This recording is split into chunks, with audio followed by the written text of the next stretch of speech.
நீங்கள் பார்த்து கொண்டிருப்பது உஸ்தாத் மதுரை முஜாஹித் மனம் கவரும் சொற்பொழிவு. இது மார்க்கம் மற்றும்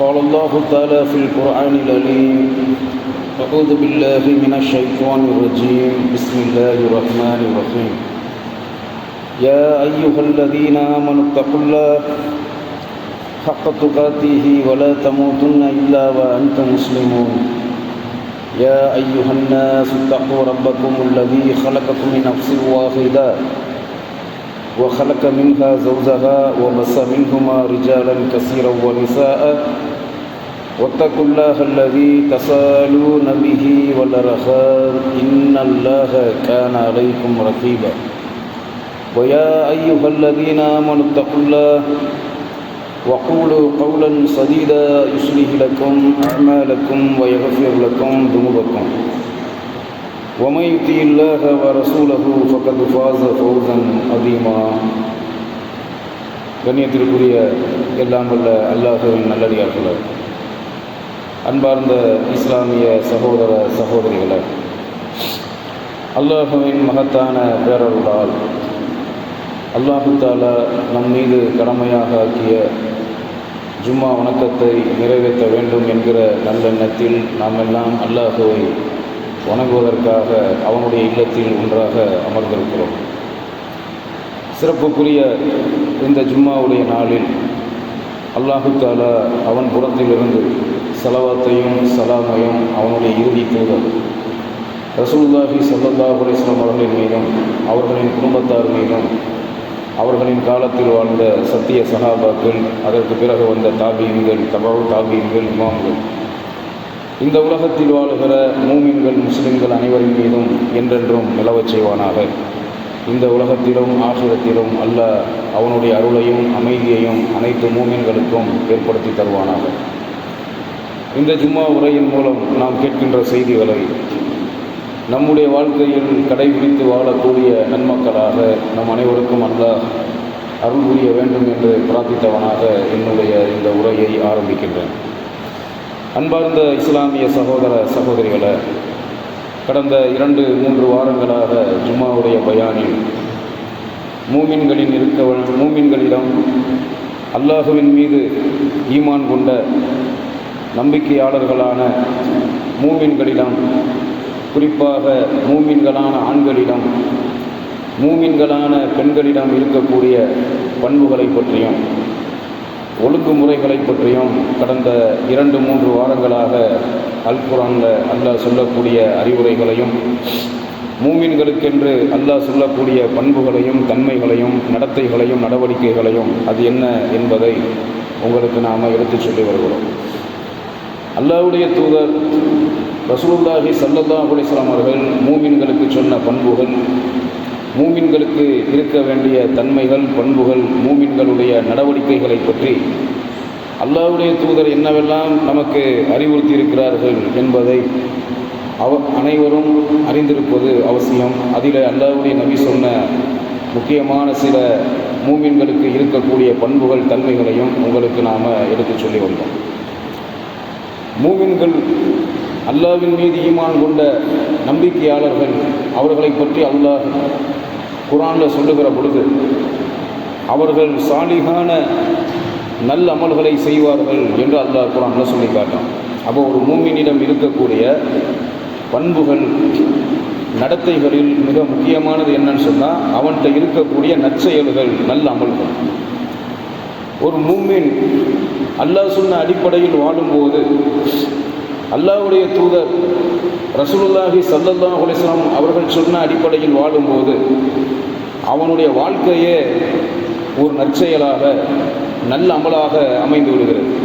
ஒரு மூமின் காலையில் தூங்கி எழுந்ததிலிருந்து இரவு தூங்குகிற வரைக்கும் ஒவ்வொரு நாளும் அல்லாஹ் சொன்ன அடிப்படையில், அல்லாஹ்வுடைய நபி சொன்ன அடிப்படையில் தன்னுடைய வாழ்வை அமைத்து கொள்ளும்போது, அல்லாஹ் சொன்ன அடிப்படையில், அல்லாஹ்வுடைய நபி சொன்ன அடிப்படையில், அல்லாஹ்வுடைய கட்டளைக்கு கீழ்ப்படிந்து ஒரு நாளைக்கு 5 நேர தொழுகையை ஃபர்லான சுன்னத்தான தொழுகைகளை சரியான முறையில் நிறைவேற்றி ஒவ்வொரு நாளும் அல்லாஹ்வுக்கும் அவனுடைய தூதருக்கும் மாறு செய்யாமல் வாழ்ந்து அந்த நாளை கடத்தும் போது அவன் ஒவ்வொரு நாள் வாழ்ந்த வாழ்க்கையும் அல்லாஹ்விடத்தில் இபாதத்தாக வணக்கமாக பார்க்கப்படுகிறது.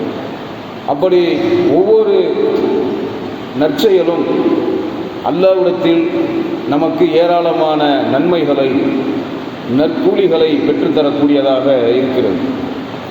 அல்லாஹு தஆலா நன்மையான காரியங்கள் மூமின்களிடம் இருக்கக்கூடிய பண்புகளில் ஒரு பண்பு என்று அல்லாஹ் சொல்லுகிறான். மூமின்களை பற்றி, முத்தக்கீன்களை பற்றி, முத்தக்கீன்கள் என்றால் யார்? அல்லாஹ்வுக்கு பயந்து நடக்கக்கூடிய பயபக்தியாளர்.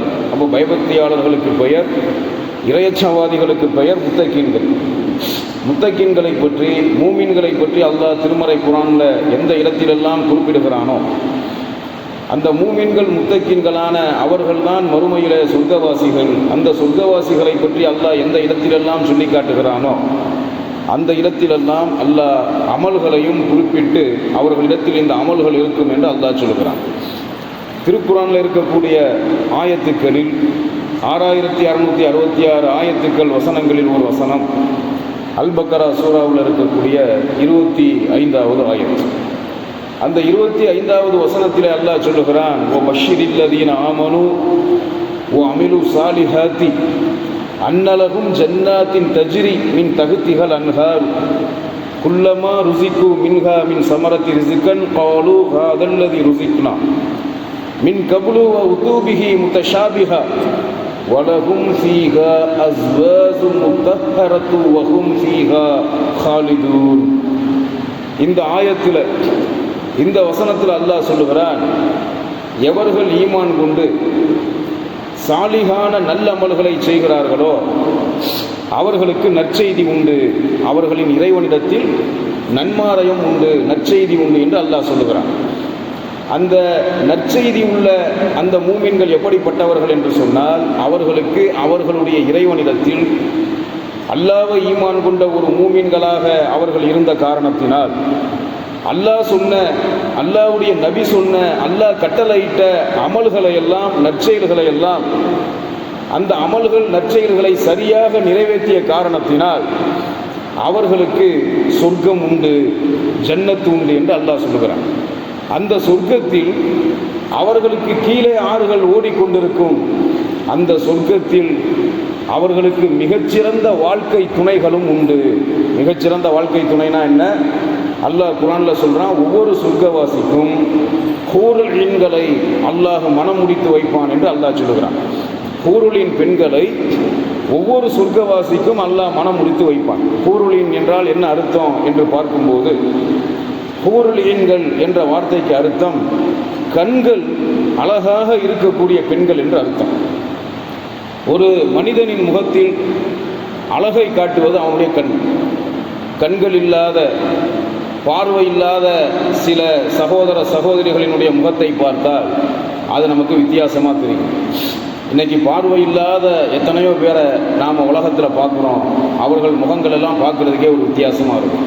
ஏன்னா கண்ணுங்கிறது ரொம்ப முகத்துக்கு அழகை கூட்டக்கூடியது, அழகை தரக்கூடியது என்னன்னு பார்த்தா கண்கள். அப்போ யாருக்கு கண்கள் அழகாக இருக்கிறதோ அவர்கள் பார்ப்பதற்கு கவர்ச்சிகரமாக, அந்த முகம் பார்ப்பதற்கு கவர்ச்சியான அழகான ஒரு தோற்றத்தை தரும். அப்படி கண்கள் அழகாக இருக்கக்கூடியதை எல்லாரும் விரும்புவாங்க. யாருடைய கண்கள் பார்க்குறதுக்கு அழகாக இருக்கோ அதை எல்லாரும் விரும்புவாங்க, நேசிப்பாங்க. அல்லாஹ் சொல்கிறான், கண்கள் அழகாக இருக்கக்கூடிய பெண்கள். ஹூருலின்கள்னா யாரு? கண் அழகிகள் என்று அர்த்தம். கண்கள் அழகாக இருக்கக்கூடிய அழகான பெண்கள். அவர்களை பற்றி அல்லாஹ் குர்ஆனில் சொல்லும்போது, அவர்கள் முத்தை போன்றும் பவளத்தை போன்றும் இருப்பார்கள். பார்ப்பதற்கு எப்படி இருப்பாங்கன்னு சொன்னால், கடலில் இருந்து முக்குளிச்சு கடலில் மூழ்கி எடுக்கப்படுகிற அந்த முக்கியமான ஆபரணமான முத்துக்கள் எப்படி கடலில் இருந்து வெளியே வந்தவுடனே அது ஜொலிக்குமோ அப்படி ஒரு ஜொலிப்பு அந்த ஹூருலின் பெண்களிடத்தில் இருக்கும். பவளம், கடலிலிருந்து கிடைக்கக்கூடிய மற்றொரு பொருளான பவளம் எப்படி அப்படி பார்ப்பதற்கு மின்னுமோ அது மாதிரி மின்னக்கூடிய ஒரு அழகிகளாக, அழகானவர்களாக அந்த பெண்கள் இருப்பார்கள்.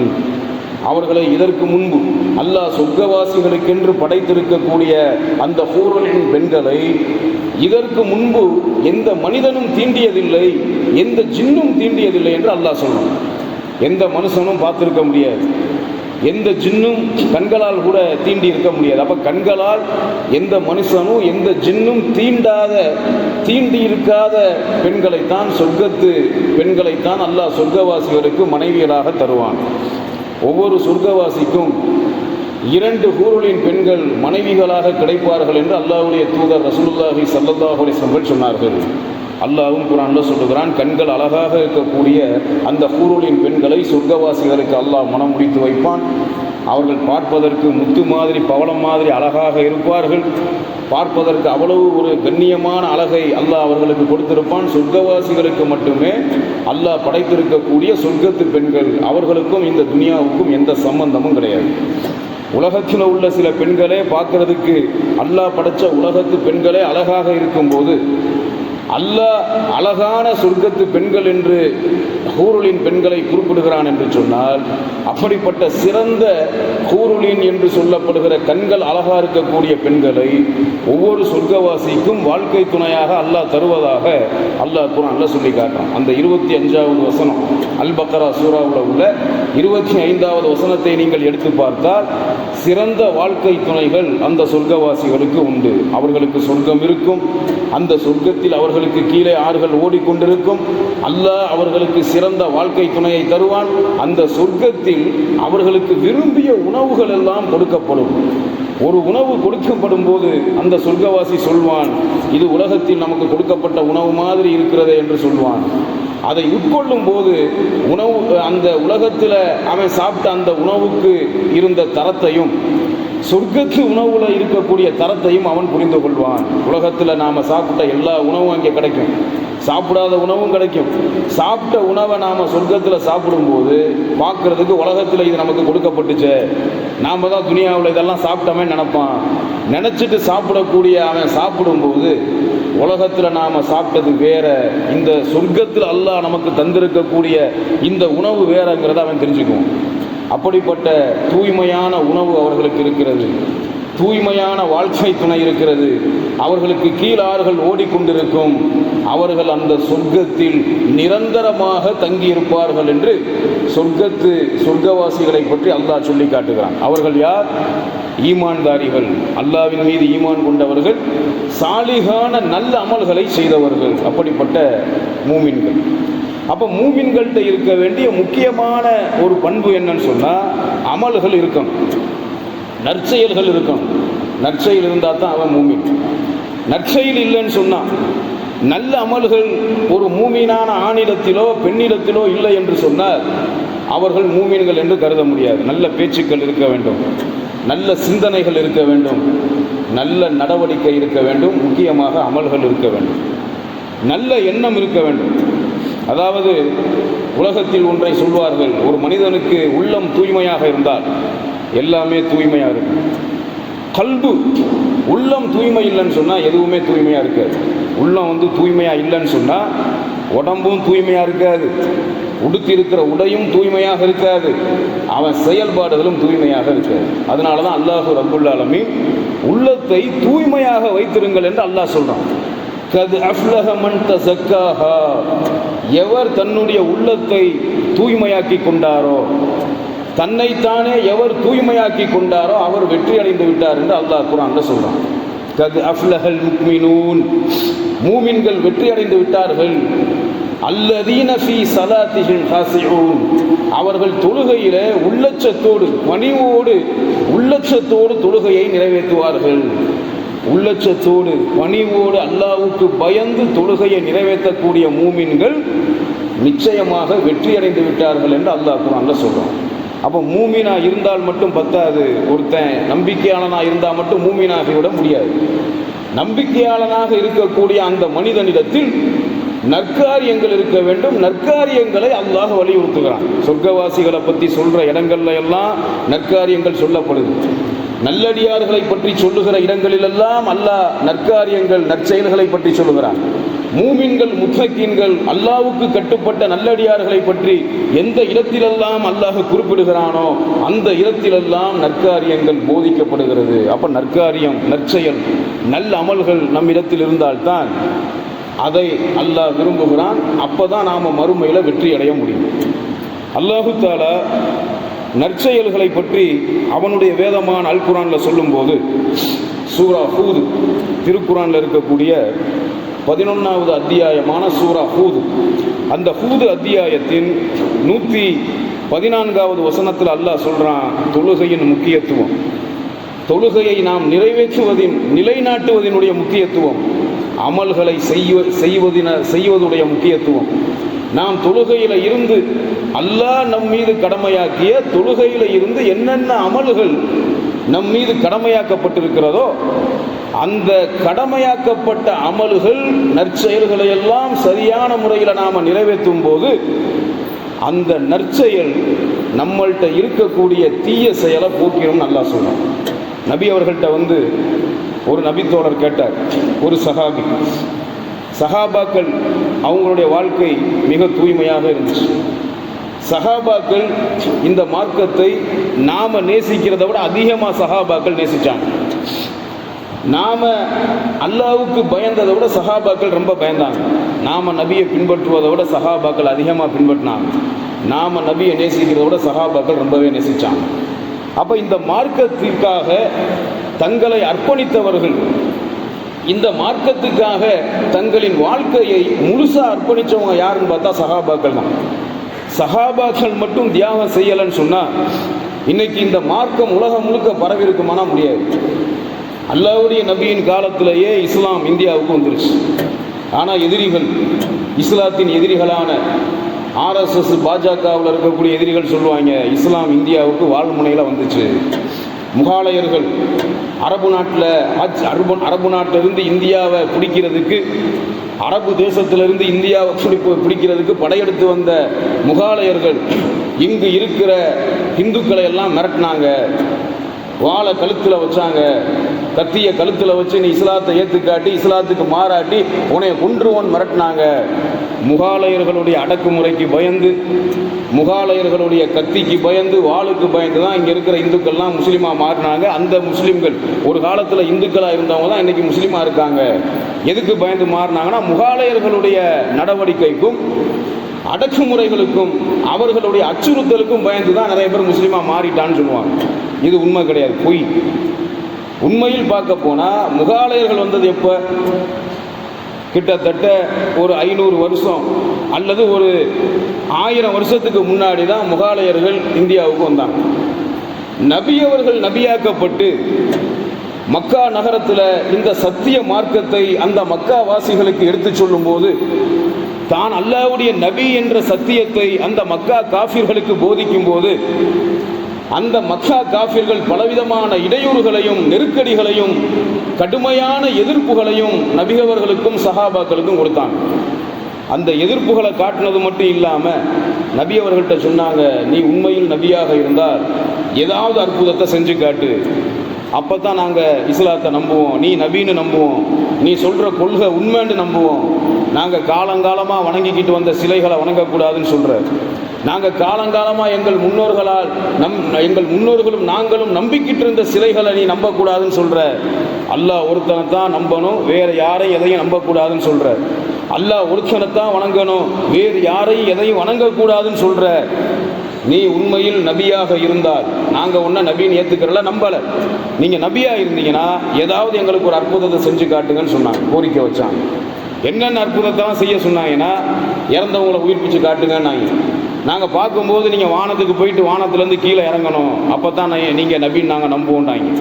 அடுத்து சொன்னாங்க, நீங்கள் வசிக்கிற வீடு குடிசை வீடாக இருக்குது, நாங்கள் எந்த குடிசை வீட்டில் வசிக்கிறோமோ அந்த மாதிரி குடிசை வீட்டில் தான் நீங்கள் வசிக்கிறீங்க, நீங்கள் வசிக்கிற வீடு தங்கமாக இருக்கணும், உங்களுக்கு இந்த உலகத்தில் ஒரு தங்க மாளிகை தரப்பட வேண்டும், அல்லாஹ் உங்களுக்கு தங்கத்திலேயே ஒரு மாளிகையை இந்த மக்கா நகரத்தில் கொடுத்தானா நீங்கள் நபின்னு நாங்கள் நம்புகிறோம். இந்த மாதிரிலாம் அற்புதத்தை செஞ்சு காட்டாங்க.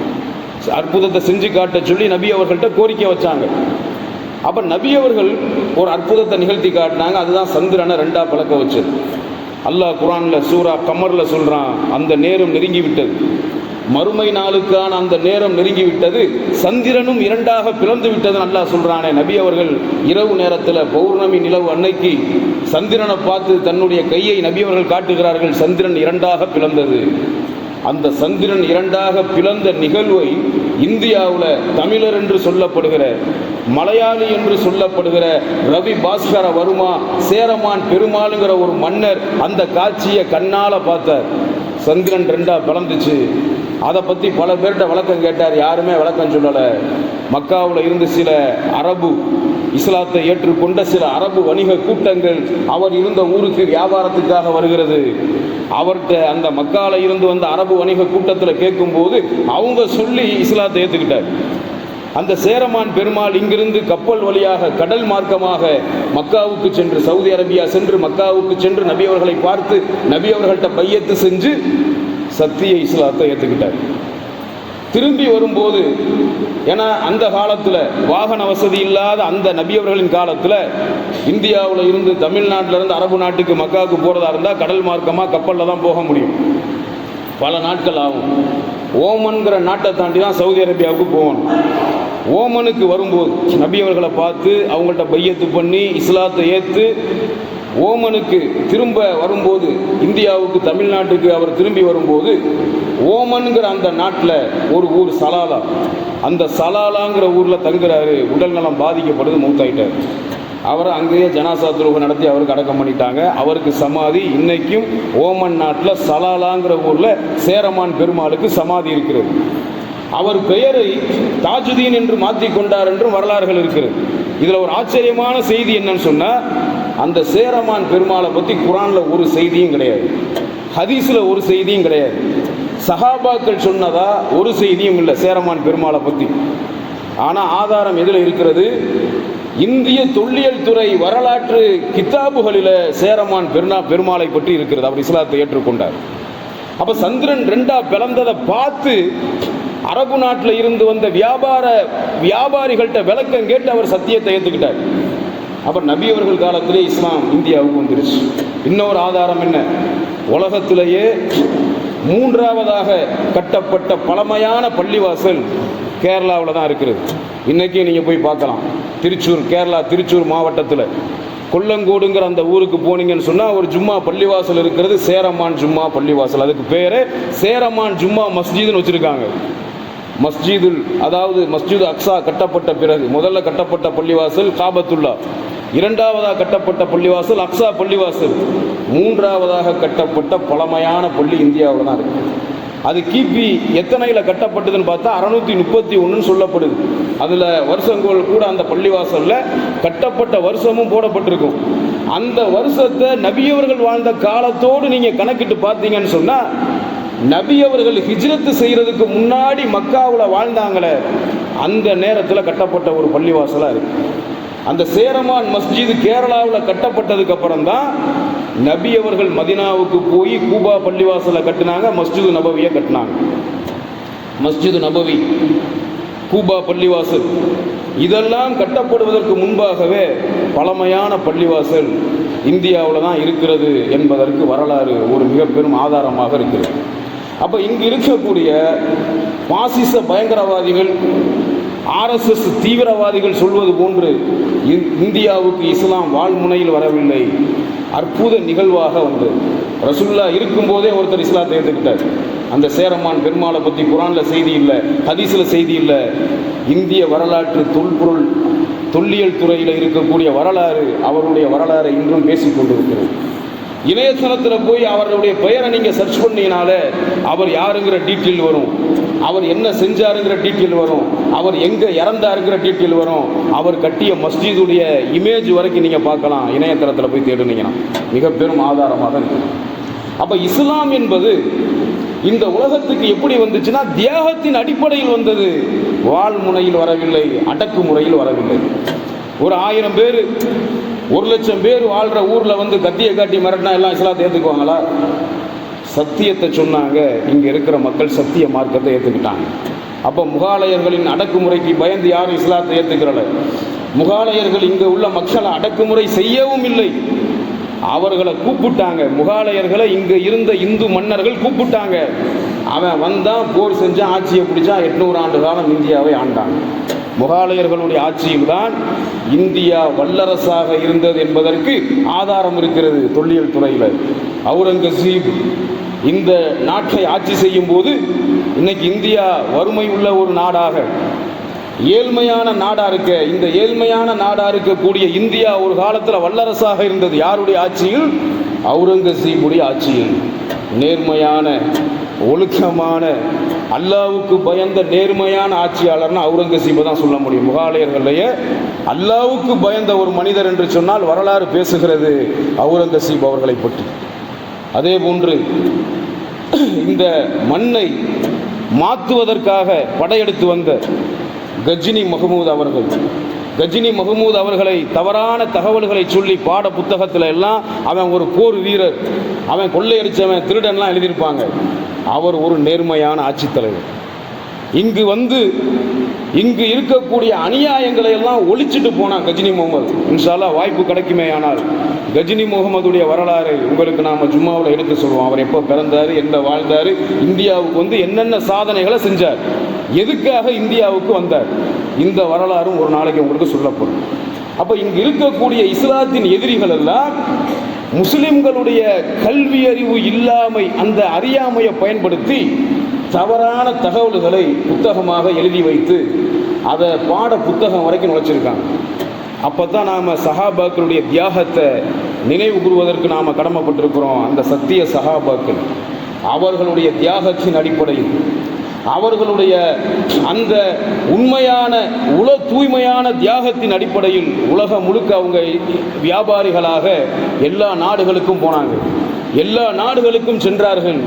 சத்திய இஸ்லாம் சஹாபாக்களின் மூலமாகத்தான் இந்த உலக நாடுகள் எல்லா நாட்டுக்கும் போச்சு. அப்போ சஹாபாக்களுடைய முயற்சி, அவங்களுடைய அர்ப்பணிப்பு, அவங்களுடைய தியாகம், அந்த தியாகத்தில் தான் இஸ்லாம் நபி அவர்களுக்கு கொடுக்கப்பட்ட, இறுதி நபிக்கு கொடுக்கப்பட்ட சத்திய மார்க்கமான இந்த தூய இஸ்லாம் இறுதி நபிக்கு மட்டும் கொடுக்கப்படவில்லை, எல்லா நபிமார்களுக்கும் அல்லாஹ் இந்த மார்க்கத்தை கொடுத்தான்.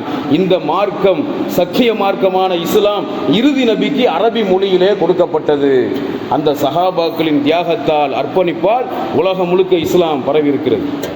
அந்த சஹாபாக்களும் கூட சில நேரத்தில் மனிதர்கள் என்ற அடிப்படையில் சில தவறுகளை செஞ்சிருவாங்க.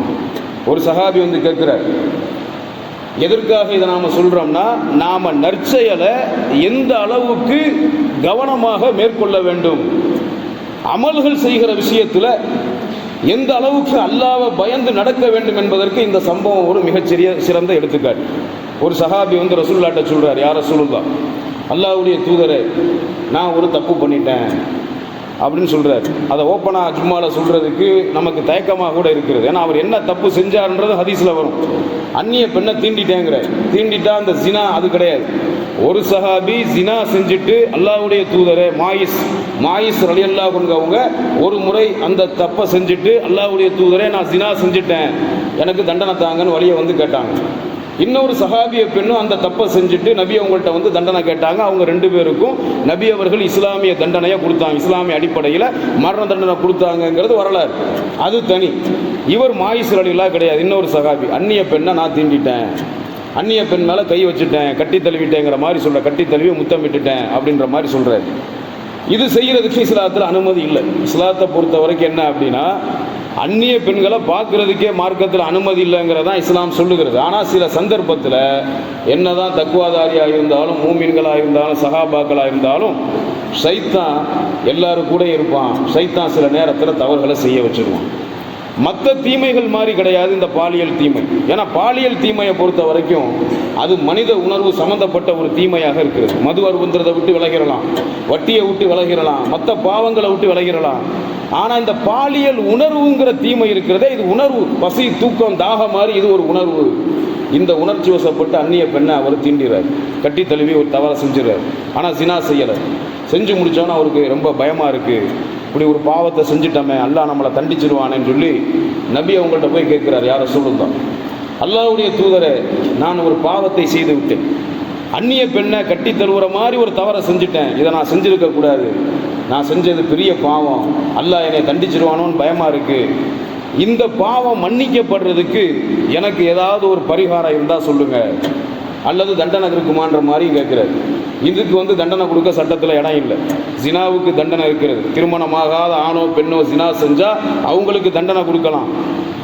திருமணமான ஆணோ பெண்ணோ ஜினா செஞ்சால், விபச்சாரம் செஞ்சால் அவங்களுக்கு தண்டனை இருக்கிறது.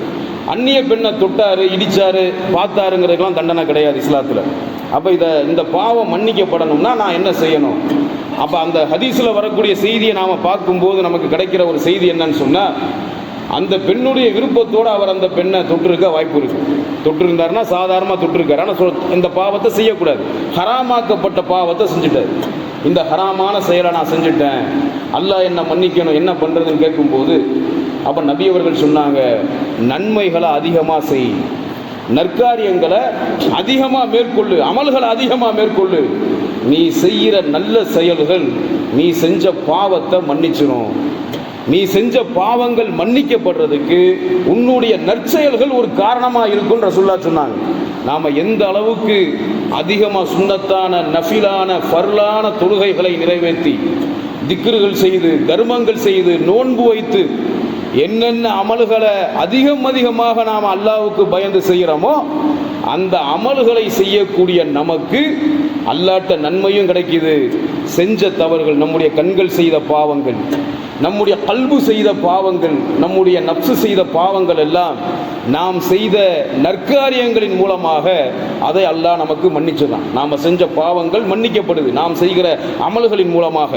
அதைத்தான் அல்லாஹ் இந்த வசனத்தில் சூரா ஹூதுல 114வது வசனத்தில் அல்லாஹ் சொல்லுகிறான், வ அக்கீமி ஸலாத்த தரஃபியன் நஹாரி வ சுலஃபம் மினல் லைலி இன்னல் ஹஸனாத்தி யுதுஹிபுன ஸய்யிஆத்தி ஸாலிக ذிக்ரா லிதாக்கிரீன் ஸாலிக ذிக்ரா லிதாக்கிரீன். அல்லாஹ் சொல்லுகிறான், பகலின் இரு முனைகளிலும், பகல் நேரத்துடைய இரு முனைகள் என்ன? லுகர் அசர்.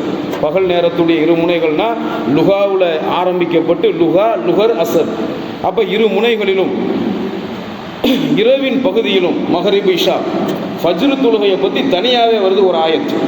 சூரா பனு இஸ்ராயில்ல ஃபஜ்ரு தொழுகையை பற்றி தனியாகவே ஒரு ஆயத்து வருது.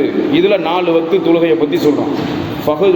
பகலுடைய 2 நேர தொழுகையான லுகர் அசர் ஆகிய தொழுகையவும், இரவு நேரத்து மகரிப் இஷா தொழுகைகளையும் நீர் நிலைப்படுத்துவீராக. அந்த 2 நேர, அதாவது பகல் நேரத்துடைய அந்த 2 நேர தொழுகையவும், இரவின் முதல் பகுதியான மகரிபுடைய மாலை நேரத்து தொழுகை மகரிபு, இரவு நேரத்தின் தொழுகையான இஷா, இந்த தொழுகையை நீர் நிலைப்படுத்துவீராக, நிலை நிறுத்துவீராக என்று அல்லாஹ் சொல்லிவிட்டு அடுத்து அல்லாஹ் சொல்றான், நிச்சயமாக நற்செயல்கள் தீய செயல்களை போக்கிவிடும்.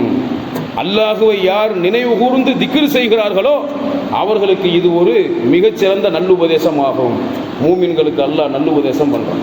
அப்ப நாம அல்லாஹ்வுக்கு பயந்து தொழக்கூடிய தொழுகை, நோன்பு, திக்ர் செய்வது, குர்ஆன் ஓதுவது, பிறருக்கு தர்மம் செய்வது, பிறருக்கு நாம இஹ்லாஸான எண்ணத்தில், பெருமைக்காக இல்லாம, விளம்பரத்துக்காக இல்லாம, அடுத்தவனோட பாராட்டுக்காக இல்லாம, அல்லாஹ்வுக்கு பயந்து நாம செய்யக்கூடிய சமூக பணி, பிறருக்கு உதவி செய்வது, நாம செய்யக்கூடிய நன்மையான காரியங்கள், இபாதத்துகள், வணக்கங்கள், இதெல்லாம் அல்லாஹ்ட்ட நன்மையை பெற்று தருவதோடு நாம் செய்த தவறுகள், பாவங்கள் மன்னிக்கப்படுவதற்கும் வாய்ப்பாக இருக்கிறது என்று அல்லாஹு ரப்புல் ஆலமீன் இந்த வசனத்தில் நமக்கு படிப்பினையாக சொல்லி காட்டுகிறான்.